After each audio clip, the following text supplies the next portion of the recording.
Thank you, Chairman. I represent Beech Grove, Indiana, which is one of the most important rail maintenance facilities in the country. Now, unfortunately, there have been some efforts to downsize or even outsource the work at Beech Grove, which has caused some concern amongst Hoosiers.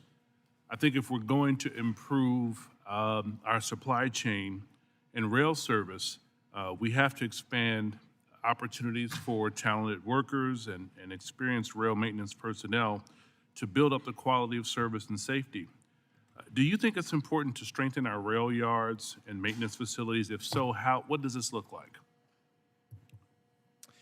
Thank you, Carson. I know Beech Grove is an important facility to you, and it's, of course, important to Amtrak. It's the vital hub for the maintenance of much of our long-distance fleet and locomotive fleet. So it is a critical location at Amtrak. One of the really great things that's coming as a result of the IIJA investments is that we now have the dollars to invest in state-of-good repair needs at some of our major facilities.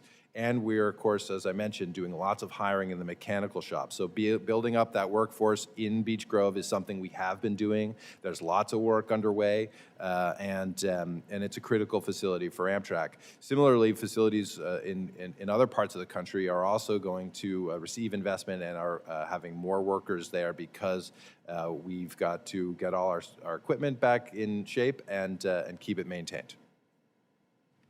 Secondly, I'm a big supporter of Amtrak's national network, especially the Cardinal line, which connects northeastern cities like New York to midwestern cities like Indianapolis and Chicago. And unfortunately, with the loss of the Hoosier State Line, we lost daily service from Indianapolis to Chicago, which was critically important, though slow. These important connections, I think they need to be restored to daily service and made more consistent and reliably on schedule. Mr. Gardner, is Amtrak, under your leadership, sir, committed to strengthening long-distance service on the national network? And are you committed, sir, to improving the Cardinal Line's reliability and restoring daily service from Chi-Town to Naptown?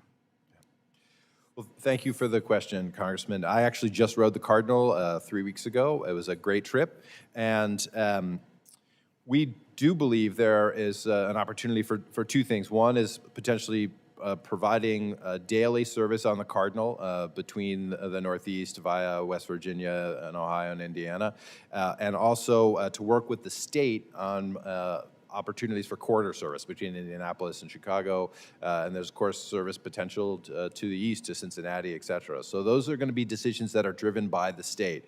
As I've mentioned a couple times today, the growth of this network is going to be a decision that state partners make together with the US DOT and the FRA funding. Similarly, long distance is really a network we operate on your behalf. It's a network that Congress, the administration, essentially set for us in the IIJA. As part of the IIJA, the FRA has been charged with undertaking a study to look at expansions and improvements and restorations to the long-distance network. So this is a great process that the FRA is leading. Amtrak's certainly involved and will be providing information and input.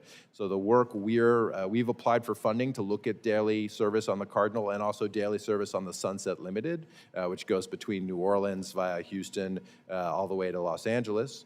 And that would allow us to do some preparatory work, and then the FRA will ultimately decide what the future of the long-distance network could be and recommend, I believe, to Congress what those changes would need to be. We really operate that service, again, on your behalf, and so it's the FRA's role to look at those options and then Congress to consider them.